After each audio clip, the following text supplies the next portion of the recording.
Action. Bonjour à tous, bienvenue dans cette nouvelle vidéo un peu particulière parce que c'est une vidéo où je vais vous parler de moi, de qui je suis, mon expérience, etc.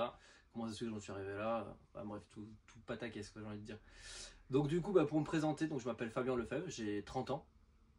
Donc j'ai créé une boîte de couverture Zingri qui s'appelle Analyse-toi, donc la chaîne sur laquelle vous êtes. Il y a un peu plus de 4 ans aujourd'hui.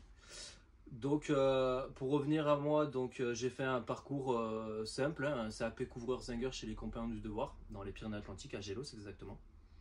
Donc j'étais embauché dans une société, on n'était que deux, hein, le patron et moi, donc vraiment une petite boîte locale à côté de là-bas. Donc de là, j'ai fait mon CAP sur ces 2 ans, je suis ressorti avec mon diplôme. À la suite de ça, normalement, il devait m'embaucher, mais du coup, moi j'ai dit non parce que je voulais voir autre chose et puis le salaire qu'il me proposait n'était pas forcément ce que je voulais. Comme tout jeune, on veut plus, mais on vaut pas plus. Enfin, bref.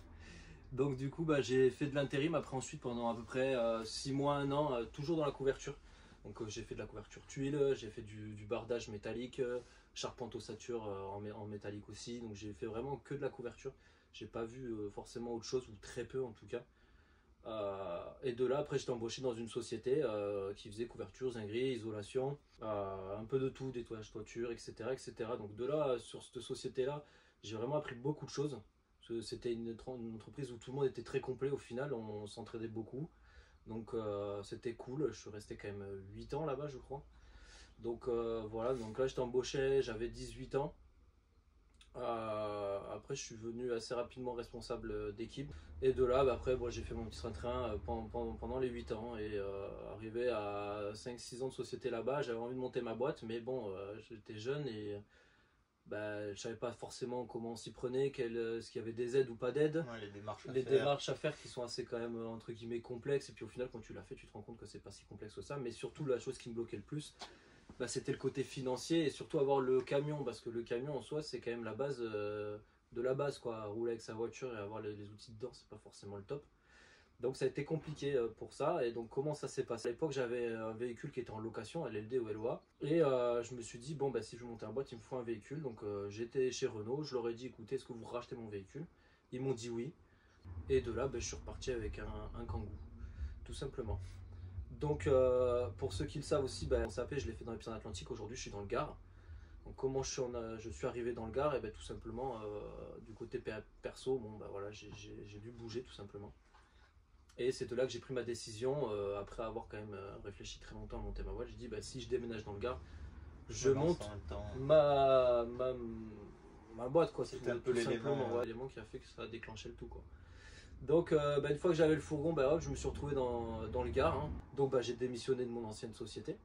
Donc de là, après j'ai fait des démarches auprès du Pôle emploi pour avoir l'ARS ou l'ACRE, je crois que c'est, pour pouvoir avoir un peu de rond pour acheter tout ce qui est matos, etc. en fait, tout simplement.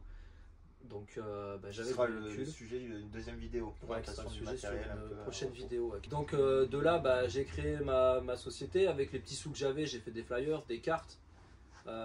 J'ai créé un site web main gratuitement, j'ai pas fait appel à qui que ce soit parce que j'avais pas les moyens. Tout ce que je pouvais faire à moindre coût, je l'ai fait.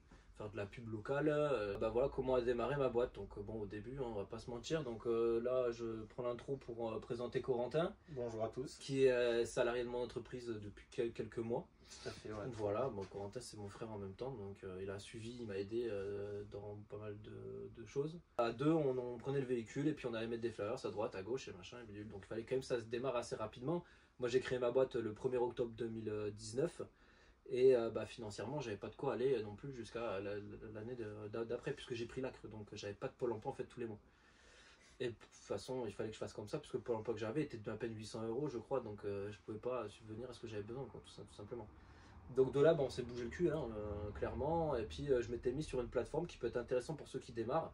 Alors il y en a beaucoup qui sont là, on le voit sur Facebook, des fois il y a des sponsorisations qui sont faites sur ce site, enfin, c'est Habitat Presto, hein, c'est des clients en fait qui font des demandes sur un site, et après c'est retranscrit à un artisan quoi, dans le coin plus ou moins on va dire. Donc ça peut être bien pour démarrer. Après, il y a toute une négoce à avoir avec eux en disant écoutez, moi, j'ai pas les moyens, je peux pas mettre 300 €, 400 €. Moi, je sais que je paye dans les 50 € par mois. J'avais peut-être 4 à 5 demandes. Et du coup, ce qui faisait que j'avais 1 ou 2 clients par mois, quelque chose comme ça me faisait un peu de sous. Et donc ce qui fait que j'ai commencé comme ça, puis après de fil en aiguille en mettant des flyers, des cartes, essayant de dialoguer un peu avec les gens, parce que de base je suis pas quelqu'un qui va dialoguer forcément, surtout au tout début. Et puis j'arrivais de zéro, j'avais personne sur qui m'appuyer, tu peux parler à tes amis, c'est surtout ça qui est compliqué au début. Donc voilà comment ça s'est fait. Et puis après une année est passée, puis au final je me suis rendu compte que j'ai pas sorti un bilan mauvais non plus. J'ai été en auto-entreprise donc au départ. Donc du coup voilà, j'ai fait 1 an comme ça en auto, et je crois que la seconde année, comme j'avais dépassé au niveau du taux de l'auto-entreprise les 78 000 euros, à l'époque c'était comme ça, après ça s'est rehaussé, bon, voilà, ça c'est une autre discussion, mais du coup je suis passé en EI, j'ai pris un comptable, je suis passé en EI, donc un comptable que je connaissais déjà quand j'ai créé mon auto-entreprise, parce que j'avais des questions sur pas mal de choses, qui lui a pu m'aiguiller, en plus c'était pas payant, donc ça c'est cool, donc j'avais bien aimé ce comptable, donc aujourd'hui c'est mon comptable. Donc voilà, 2e année je suis passé en EI, et après voilà, petit à petit des chantiers un peu tous les jours. Après il y a toujours eu des moments de creux, il y en a encore aujourd'hui, c'est moins, on le voit moins parce qu'on arrive à décaler pas mal tout ce qui est chantier, parce qu'il y a des gros chantiers, des petits chantiers. Bon, moi je fais beaucoup de rénovation, je fais pas de maison neuve ou de choses comme ça, mais il y a des chantiers où c'est de la grosse réno, ça te fait une trésorerie, donc tu décales les autres pour avancer sur ton année, quoi, tout simplement. Bientôt 1 an, j'ai créé la Moustiquaire, donc c'est une entreprise de pose de moustiquaires, pose et vente de moustiquaires sur mesure, aluminium, PVC, tout ce que vous voulez. Il y a moins d'1 an, donc de base c'est parti un peu comme ça, hein, le concept. Il n'y avait pas de société à proprement dit, il n'y avait pas de nom ou autre chose, c'était soit Analyse-toi. Et puis au final ça n'a pas fonctionné, donc du coup je me suis dit il faut que je crée quelque chose pour que les gens sachent, parce qu'Analyse-toi c'est connu pour tout ce qui est couverture, zinguerie, etc. Mais à côté de ça, on ne savait pas que je faisais tout ce qui est moustiquaire. Ouais, il fallait créer une image à part entière, vraiment une filière à part entière. Donc de là, juillet dernier, j'ai créé cette filière à part entière qui s'appelle la Moustiquaire. Et puis ça a vachement bien fonctionné. Franchement, dès le début, j'ai créé un Facebook, un Instagram, sans avoir forcément de com, parce qu'au final, je m'appuie en fait des clients d'Analyse-toi. Je leur disais que j'avais par exemple un rendez-vous le soir, je disais voilà, moi je suis une pour la couverture, mais je fais aussi des moustiquaires, je leur laisse une carte. Aujourd'hui je fais toujours le même fonctionnement. Donc juillet est passé, donc juillet 2023, hein, c'est ça? Ouais, juillet 2023. Juillet, août, septembre, et on a eu des pauses jusqu'au mois de décembre. Et Coco, je l'ai embauché en novembre en tant que commercial sur la moustiquaire, parce que je voudrais vraiment qu'il me développe ce secteur-là. Et ça, voilà, c'est hyper important. Donc voilà un petit peu moi qui je suis. J'ai essayé d'être complet, mais bon, après on peut aller encore plus dans les détails.